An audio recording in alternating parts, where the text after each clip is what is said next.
주님의 이름으로 문안드립니다. 성경에 등장하는 가장 극적인 이야기들 중 하나는 바벨론 왕 벨사살이 궁에서 잔치를 벌이던 중 한 신비한 손이 나타나서 벽에 글씨를 쓴 바로 그 사건일 것입니다.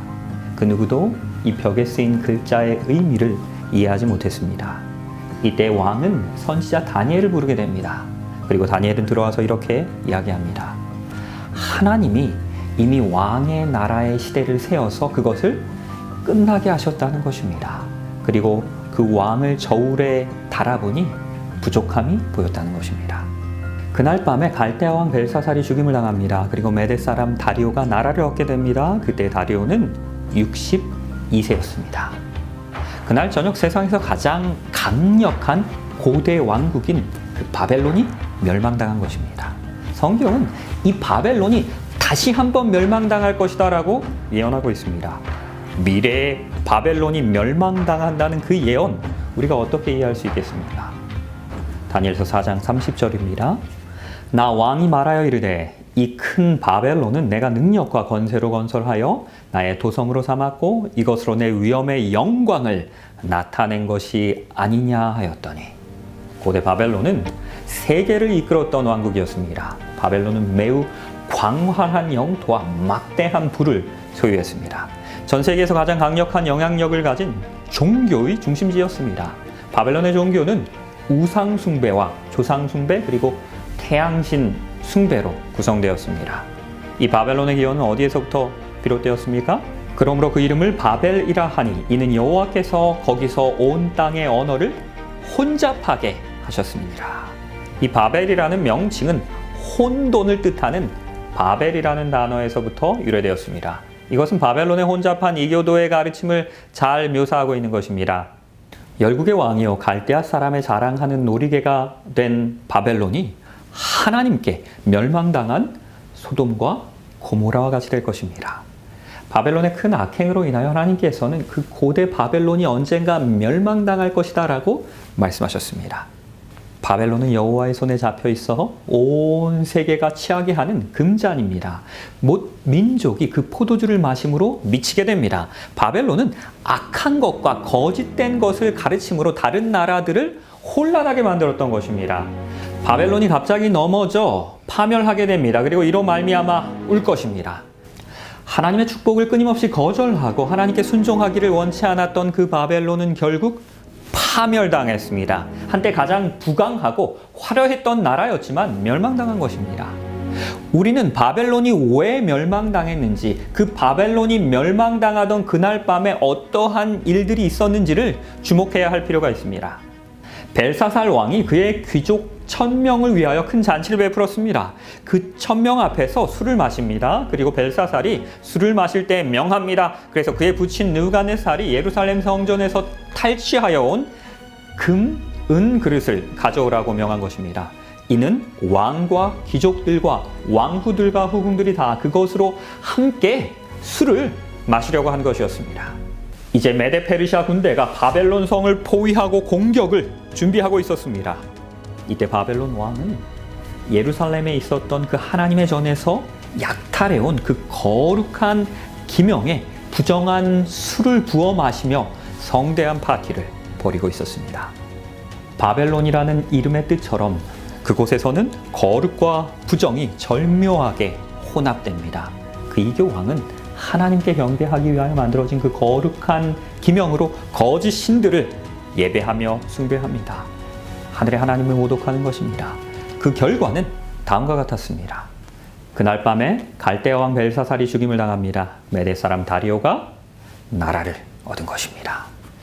바벨론이 멸망한 것입니다. 벨사살 왕은 하나님의 거룩한 기명을 부정한 목적으로 사용하며 큰 죄를 저질렀습니다. 하나님께 대한 그의 반역으로 인하여 바벨론이 멸망당할 때 그 역시도 죽임을 당하였습니다. 그곳에 거주할 자가 이제는 없을 것입니다. 거처할 사람이 대대에 없을 것입니다. 아라비아 사람도 거기에 장막을 치지 못할 것입니다. 목자들도 그곳에 그들의 양떼를 쉬게 하지 못할 것입니다. 하나님께서는 이 고대 바벨론이 다시는 재건되지 못할 것이다 라고 분명하게 말씀하셨습니다. 그러하기에 요한계시록에 등장하는 그 바벨론은 문자 그대로의 바벨론이 아닌 것입니다. 그것은 영적인 바벨론인 것입니다. 또 내가 본 그 여자는 땅의 왕들을 다스리는 큰 성이라 하더라. 그의 이마에 이름이 기록됩니다. 비밀입니다. 큰 바벨론입니다. 땅의 음녀들과 가증한 것들의 어미입니다. 요한계시록에서 바벨론은 영적인 의미로 나타내어집니다. 그리고 두 가지 상징적인 의미를 가지고 있습니다. 첫 번째는 이 고대 바벨론과 평행을 이루고 있는 도시를 나타냅니다. 그리고 다른 하나의 상징적인 의미는 여자입니다. 예레미야서 6장 2절과 그리고 고린도후서 11장 2절에서 이 여자는 교회로 상징되기도 합니다. 계시록에서 바벨론은 다음과 같이 묘사됩니다. 첫 번째는 계시록 17장 1절에서 묘사하고 있는 여자입니다. 그리고 두 번째는 교회와 국가의 연합을 묘사하는 그 짐승 위에 앉아있는 존재로 계시록 17장 3절에서 묘사됩니다. 그리고 4절에서는 자줏빛과 붉은 빛을 가지고 있는 것으로 묘사되고요. 그리고 6절에서는 하나님의 백성을 핍박하는 존재로 묘사됩니다.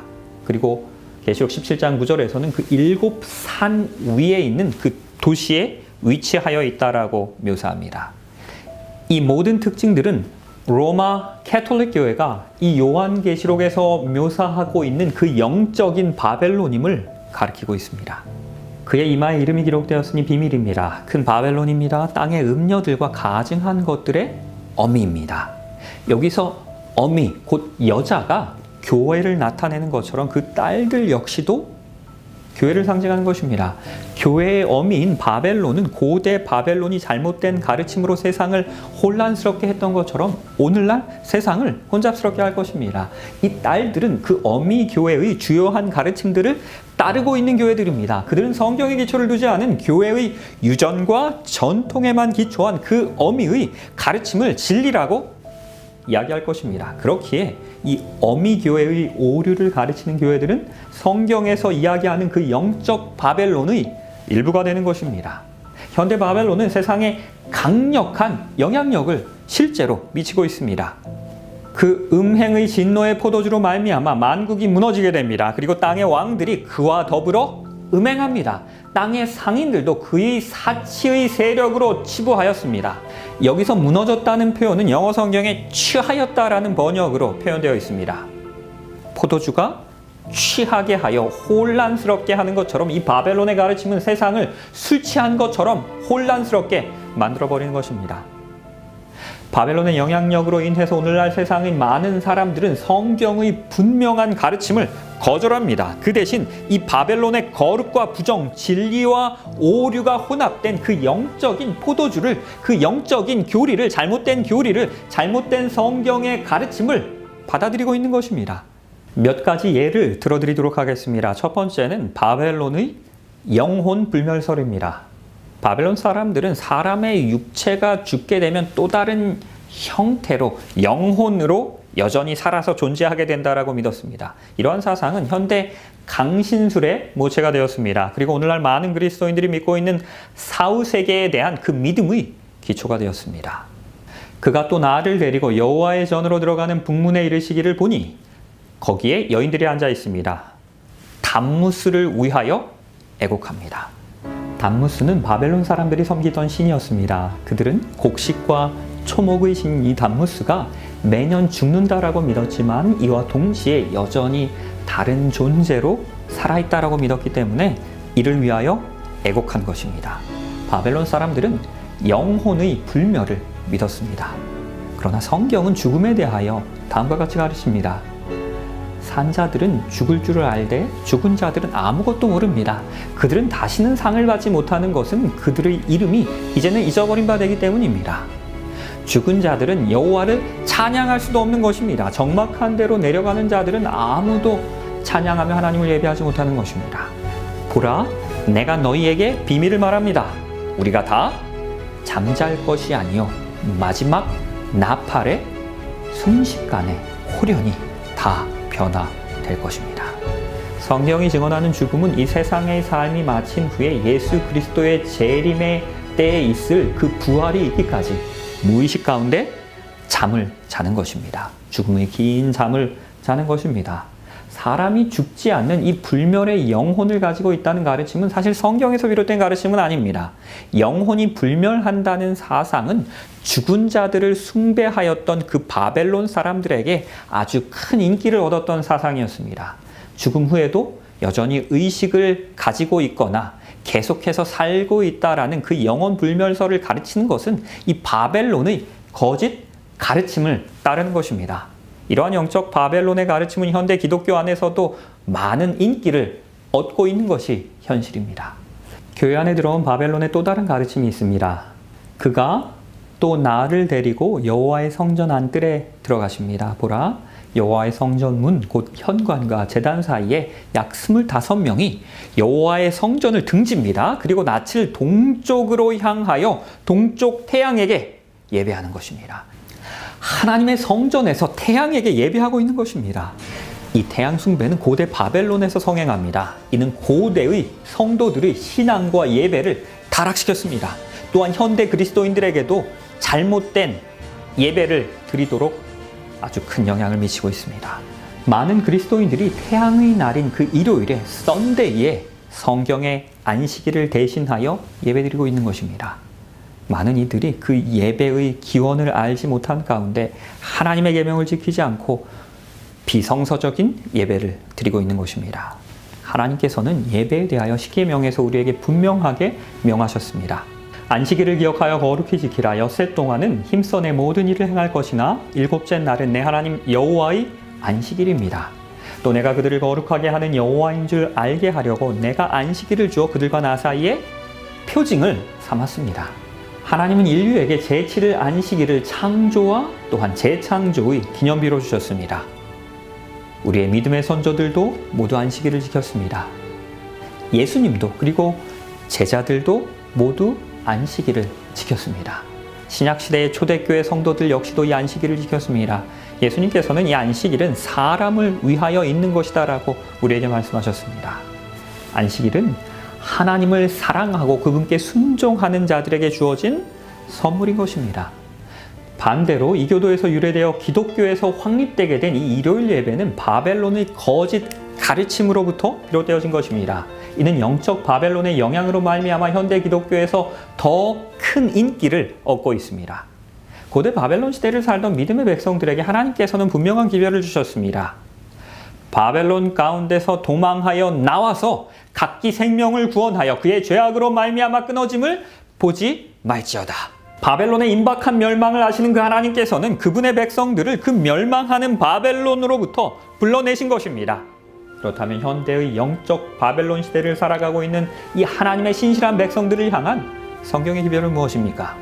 또 내가 들으니 하늘로부터 다른 음성이 나서 이르되 내 백성아 거기서부터 나와서 그 죄에 참여하지 말고 그가 받을 재앙들을 받지 말라. 그의 죄는 하늘에 사무쳤으며 하나님은 그의 불의한 일들을 기억하십니다. 하나님의 충실하고 헌신적인 백성들이 이 바벨론이라 불리는 거짓 교회에 속해 있다는 것을 우리 하나님께서는 아시기 때문에 이들을 이 바벨론에서부터 불러내시는 것입니다. 그리고 성경의 진리를 따라 예배하도록 우리를 부르시는 것입니다.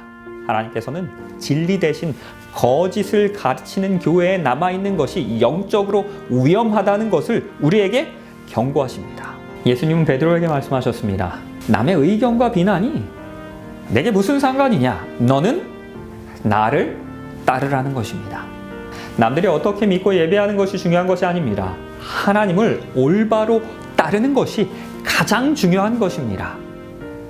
진리를 따라 우리가 행할 때 남들과 다른 날에 예배드리며 안식일을 지킬 때 우리는 비난받을 수도 있을 것입니다. 그러나 다른 이들이 우리에 대하여 무슨 생각을 하고 어떻게 말하는지에 대하여 염려하는 것보다 예수님을 따르는 것이 더 중요한 것입니다. 우리의 마음이 하나님의 마음과 연결되고 그 인도를 따르는 것이 우리의 삶에 있어서 우리의 신앙에 있어서 가장 중요한 것입니다. 하나님께서는 이 마지막 시대에 남은 교회에 대하여 이렇게 묘사하십니다. 성도들의 인내가 여기 있습니다. 그들은 하나님의 계명과 예수에 대한 믿음을 지키는 자입니다. 하나님의 교회는 성경의 가르침과 조화를 이루며 그리스도를 따르는 신실한 사람들로 구성되게 될 것입니다. 그들은 성경에 없는 거짓 가르침과 관습으로부터 자신을 구별하기 위한 결정을 내릴 것입니다. 그들은 다윗과 함께 나의 하나님이여 내가 주의 뜻 행하기를 즐기오니 주의 법이 나의 심중에 있나이다 라고 함께 간증할 것입니다. 오늘 이 시간 영적인 바벨론으로부터 나와 성경의 진리와 조화되는 삶을 살기로 다시 한번 결심하시기를 우리 하나님의 이름으로 축원합니다.